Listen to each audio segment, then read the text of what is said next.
حضرت شیما تھی نا نبی پاک کی رضائی ہمشیر حضرت حلیمہ کی، تو ان کے سارا قبیلہ گرفتار ہو کے آیا تھا. وہ جب آئی ہے نا نبی پاک کے پاس، تو حضرت ابو ہریرہ سے کہنے لگی حضور کو جا کے بس کان میں کہہ دو کہ حلیمہ کی بیٹی آئی. حضرت ابو ہریرہ کہتے ہیں حضور اتنی تیزی سے اٹھے کہ نبی پاک کی چادر بھی منبر پہ رہ گئی. پھر حضور گھر لے گئے، فرمایا فاطمہ اور عائشہ کو بلاؤ، میری بہن آئی ہے. میرے محبوب کریم نے فرمایا تو اگر کہے گی نا تو میں تیرے لیے مدینے میں مکان بنا دوں گا، تو یہیں رہ جا. کہنے لگی نہیں محبوبہ واپس جانا. تو حضور سے کہنے لگی میرا سارا قبیلہ گرفتار ہے، اسے چھوڑ دیں. حضرت ابو ہریرہ کہتے ہیں ہر کام حضور نے مشورے سے کیا، پر جب بہن نے کہا نا چھوڑ دے، اور میں کوئی مشورہ نہیں، جیسے تو کہے گی ویسے ہی ہو جائے گا، جیسے تو کہے گی ویسے ہی ہو جائے گا، جس طرح تو چاہے گی. کون اشکشوئی کرے گا، کون بات سنے گا، کون دکھ کسی کے. پگلی بی بی، پاگل عورت. دیکھے کبھی پاگلوں کو کوئی وقت دیتا؟ وہ پاگلوں کے پاس بیٹھا، میں بڑا مصروف آدمی ہوں، مجھے تو سیاںا بندہ ملنے آئے تو میں کہتا مختصر بات کرنا. ایک پگلی بی بی آئی، پاگل. حضرت انس کہتے ہیں آ کے کھڑی، کہنے یا رسول اللہ مجھے کام ہے. پاگل عورت. تو نبی کریم صلی اللہ تعالی علیہ وسلم نے کہا کیا کام ہے؟ تو اس کے محلے کے لوگ کھڑے ہو گئے، کہنے لگے حضور چھوڑیں یہ تو دیوانی ہے، ایسی باتیں کرتی رہتی ہے. جناب انس بن مالک فرماتے ہیں حضور ناراض ہوئے، فرمایا تم سے بات کر رہی ہے کہ مجھ سے کر رہی ہے؟ کرنے دو باتیں. کیا بات ہے بتا. کہنے لگے حضور یہاں نہیں کرنی، میرے ساتھ آئے. نبی کریم اس کے پیچھے پیچھے چلنے لگے. جناب انس فرماتے ہیں کہ صحرا میں لے گئی، نبی پاک ریت پہ بیٹھ گئے، سامنے بیٹھ گئی. کہنے لگی حضور بچوں کو منع کریں، مجھے روڑے مارتے. فرمایا میں کہہ دوں گا، آپ نہیں کریں گے. حضور میرے گھر والے میری بات نہیں سنتے. فرمایا میں سمجھاؤں گا. یا رسول اللہ یہ پاگل کہہ کے چھیڑتے. حضور نے فرمایا کوئی نہیں کہے گا، میں منع کر دوں گا. حضرت انس کہتے ہیں دیر تک حضور کو ریت پہ حضور بیٹھے. یار یہ بھی سنت ہے میرے نبی، صرف کھانے کے درمیان میٹھا کھانا ہی سنت نہیں میرے بھائی، یہ بھی نبی پاک کی سنت ہے، یہ بھی رسول پاک کا طریقہ ہے. نبی کریم نے دیر تک وقت دیا، دیر تک. کبھی ہستی کبھی رو دیتی. حضرت انس کہتے ہیں میں نے یہ انداز بھی دیکھا، جب وہ ہستی تو حضور بھی ہستے. کبھی کو پاگل کے غم سن کے بھی رویا. لیکن ایسا کوئی محبوب کہیں ہوگا نہ کہیں ہے، بیٹھا ہے چٹائی پہ مگر عرش نشیں ہے. میرے محبوب نے کھول کے باتیں سنی، کھول کے اپنی مرضی سے. کہنے لگی محبوبہ میں تھک گئی ہوں، اب آپ جائیں. حضور میں تھک گئی ہوں، آپ جائیں. نبی کریم اٹھے اور اٹھ کے فرمایا کسی کا خیال نہ کرنا، جب تیرا دل کرے دوبارہ آ جا. یار یہ حسن ہے، یہ وقار ہے کہ تو اشک شوئی کس طرح. میں نا ابھی انتظار کر رہا ہوں، میں ابھی انتظار کر رہا ہوں کہ ایم این اے آئے گا تو اس غریب کی مدد کرے گا. میں ابھی انتظار کر رہا ہوں کہ ایم پی آئے گا تو اس کی مدد کرے گا. میں ابھی انتظار کر رہا ہوں کہ بہت بڑا سیٹھ آئے گا تو مدد کرے گا. جب محلے کا اور گاؤں کا چودھری کسی غریب پہ ظلم کر رہا ہوتا ہے تو میں اپنے بچے کو کہہ رہا ہوتا ہوں تو نہ اس لڑائی میں جانا، ہمیں کیا لگے. تو کون پھر اس کا ہاتھ، ظلم پھر ختم کیسے ہوگا؟ پھر کیا طریقہ ہے ظلم ختم کرنے کا؟ جب کوئی ظالم کو ظالم کہنے کوئی تیار نہ ہو. وہ زمانہ جب نبی کریم صلی اللہ تعالی وسلم مکہ شریف میں اعلان نبوت فرمایا تھا تو سارا مکہ مخالف ہو گیا، سارا مکہ. ایک وقت عروج کا ہوتا ہے، ایک وقت ایسا ہوتا ہے جب غربت ہوتی ہے، ابتدا ہوتی ہے. اسلام پر غربت کا زمانہ. قبیلہ بنو آراش کا ایک شخص مکے آیا. وہ کہتا ہے میں چھوٹا سا تاجر تھا. میری باتوں کی سمجھ تو آ رہی ہے نا آپ حضرات؟ جو نہیں بول رہے انہیں بھی آ رہی ہے. اللہ تعالیٰ آپ کو جزا دے. بس ایک دو بات اور عرض کرنی ہے آپ حضرات. حضرت طارق بن عبداللہ رضی اللہ تعالیٰ عنہ اس کے راوی ہیں، فرماتے ہیں وہ بنو آراش کا رہنے والا شخص آیا. وہ کہتا میں چھوٹا سا تاجر تھا، بیوپاری تھا. میں گاؤں سے جانور اونٹ گھوڑے خریدا کرتا، مکے میں لا کے بیچتا، مدینے میں لے جا کے بیچتا، طائف میں. میں ایک دفعہ نا بڑے سرخ رنگ کے خوبصورت 2 اونٹ مکے لایا. میں مکے کے لوگوں کو زیادہ نہیں جانتا تھا، منڈی میں جو لوگ آتے جاتے تھے انہیں جانتا تھا، مال بیچ کے چلا جاتا تھا. آج میں مکے میں داخل ہوا تو ابو جال مجھے کہنے لگا یہاں ایک شخص نے دعویٰ نبوت کیا، اس کے قریب نہ جانا. میں نے کہا ٹھیک ہے نہیں جاؤں گا. میں نے اونٹ دکھائے تو ابو جال کو پسند آ گئے، سودا ہو گیا، اونٹ خرید لیے. وہ شخص کہتا ہے کہ اونٹ خرید کے نہ تو کہنے لگا فلاں محلے کی فلاں گلی کے فلاں کونے میں میرا گھر ہے، کل آ کے پیسے لے جانا. کہتے میں اگلے دن پیسے لینے گیا تو کہنے لگا آج نہیں میرے پاس، کل آنا. میں اگلے دن پھر گیا پیسے، کہنے لگا نہیں کل آنا. ہوٹل ہوتے نہیں تھے، مکے میں میرا رشتہ دار کوئی نہیں تھا، میں فٹ پاتھ پہ سوتا. جو چند کھجوریں اور سرکہ میرے پاس تھا وہ پہلے دن ہی ختم ہو گیا.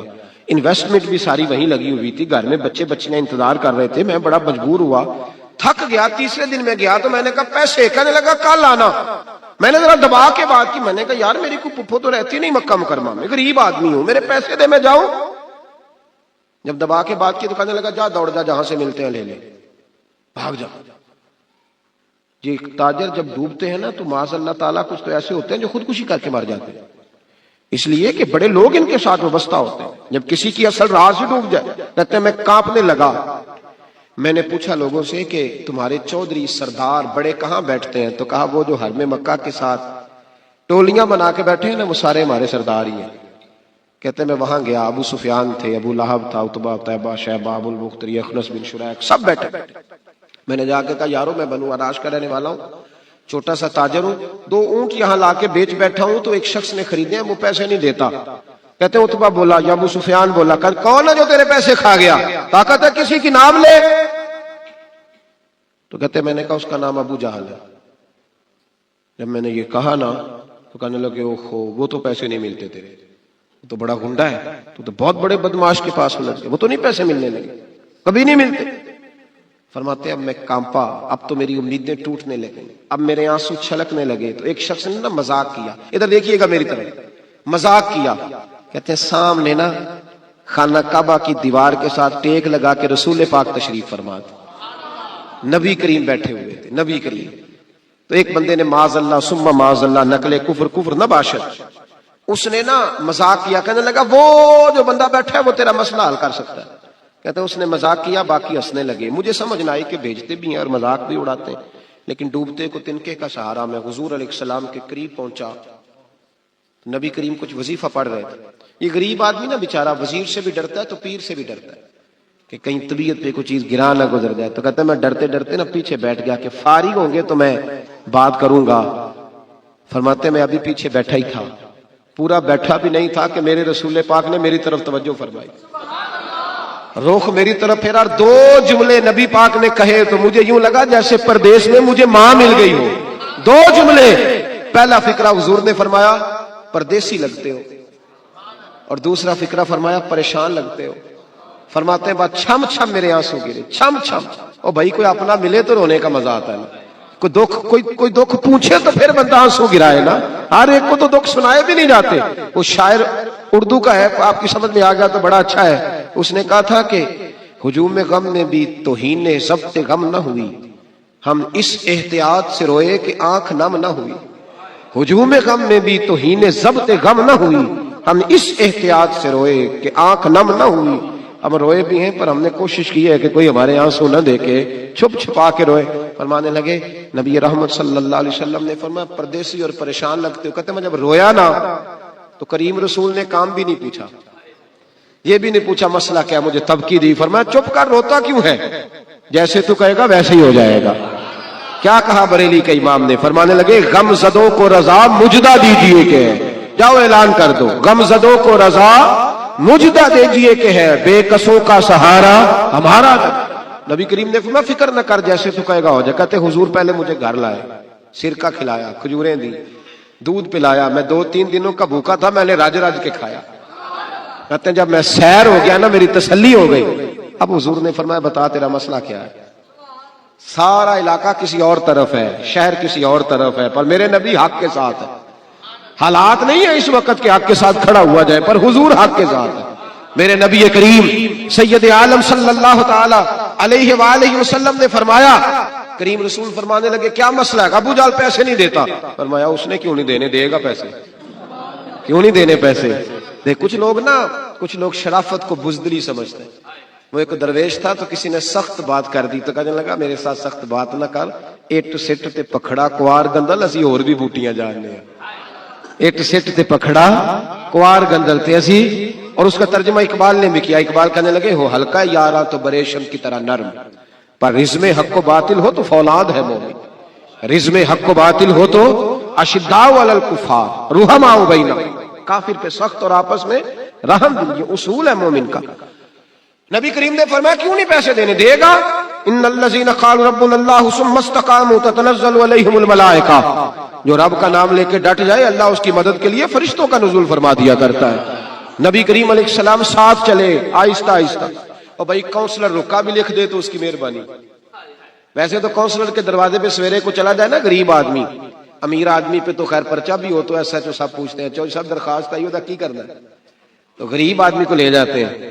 تو وہ پھر جاتا ہے بیچارہ کاؤنسلر صاحب کے پاس، چودھری صاحب کے پاس. تو پھر اندر سے پیغام آتا ہے کہ چودھری صاحب ٹوتھ پیسٹ کر رہے ہیں. پھر پیغام آتا ہے کہ بریڈ گرم ہو رہا ہے. پھر پتہ چلتا ہے کہ اب اخبار پڑھ رہے ہیں. وہ غریب باہر بیٹھا ہے. پھر باہر آ کے پوچھتے ہیں گاڑی کرا کے لائے ہو؟ وہاں کیسے جانا ہے؟ وارث شاہ مان کری نہ وارساں دا، رب بے وارسا کر کے مار دائی. بے پروائی ویک سجن دی جتھے کسے دی پیش نہ جاوے، انہیں تاجاں والے در در رولے، تاجاں والے در در رولے تے منگتے آ تخت بٹھاوے. وہ سجنا کسے نو کارا مل دائی، کوئی کعبے خالی آوے، ڈر اس کی بے نیازی سے.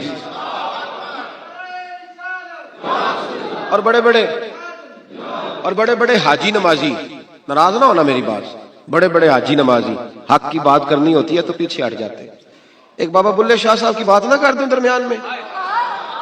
بابا صاحب نے بڑا شکوہ کیا، کہنے لگے حج بھی کیتی جاندے ہو تے لہو بھی پیتی جاندے ہو، حج بھی کیتی جاندے ہو تے لہو بھی پیتی جاندے ہو، کھو کے مال یتیماں دا تے بھیج مسیتی جاندے ہو، پھٹ دلاں دے سیندے نہیں تے ٹوپیاں سیتی جاندے ہو، نفس تے چھری پھیر دے نہیں تے دمبے کیتی جاندے ہو، فرض پلائی بیٹھے ہو تے نفلاں نیتی جاندے ہو. او دسو تے صحیح بلے شاہ نو ایک ہی کیتی جاندے ہو، او کچھ دسو تے صحیح بلے شاہ ایک ہی کیتی. نبی کریم صلی اللہ علیہ وسلم نے فرما دینا کیوں نہیں، ہم حق کے ساتھ. حضور ساتھ چلے تو وہ شخص کہتے ہیں جب گلی میں حضور جا رہے تھے نا تو میرے دل میں خیال آ رہا تھا کہ وہ تو بڑا بدماش ہے اور حضور تو بولتے بھی دھیما دھیما ہے، وہ تو بڑا گنڈا ہے. اور میں 100 باتیں کرتا تو حضور ایک جواب دیتے، نیچی نظروں کی شرم و حیا پر درود، اونچی بینی کی رفعت پہ لاکھوں سلام. تو محبوب پاک کیسے بات کریں گے، وہ تو بڑا بے حیا ہے. لیکن کہتے سارے رستے حضور نے کوئی بات نہ کی، ککھ سواد نہیں مشری اندر، اسا کھنڈاں وچ چک ڈٹھیاں، انہاں ساریاں شیواں نالوں گلاں سجن دیاں مٹھیاں. یہ کس قسم کا عذاب ہے؟ جمعے پڑ گئیں، ٹڈیاں آ گئیں. یہ اللہ نے عذاب نازل کیا. جب وہ عذاب میں مبتلا ہوئے تو موسیٰ علیہ السلام سے کہا کہ آپ اللہ سے دعا کریں کہ ہم سے یہ عذاب ٹل جائے. اگر ایسا ہوا تو ہم ایمان لے آئیں گے، بنی اسرائیل کو بھی آزاد کر دیں گے. لیکن موسیٰ علیہ السلام کی دعا کے نتیجے میں جب عذاب ٹل جانے کے بعد فرعونی پھر اپنے وعدے سے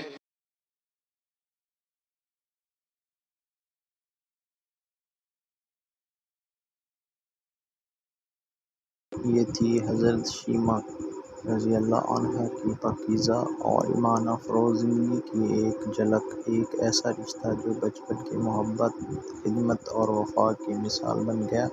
اگر آپ کو یہ اسلامی واقعہ پسند آیا ہو تو ویڈیو کو لائک کریں، چینل کو سبسکرائب کریں اور ایسی مزید ایمان افروز کہانیاں سننے کے لیے ہمارے ساتھ جڑے رہیں. اللہ ہمیں بھی سچائی، محبت اور وفا کی راہوں پر چلنے کی توفیق عطا فرمائے. آمین.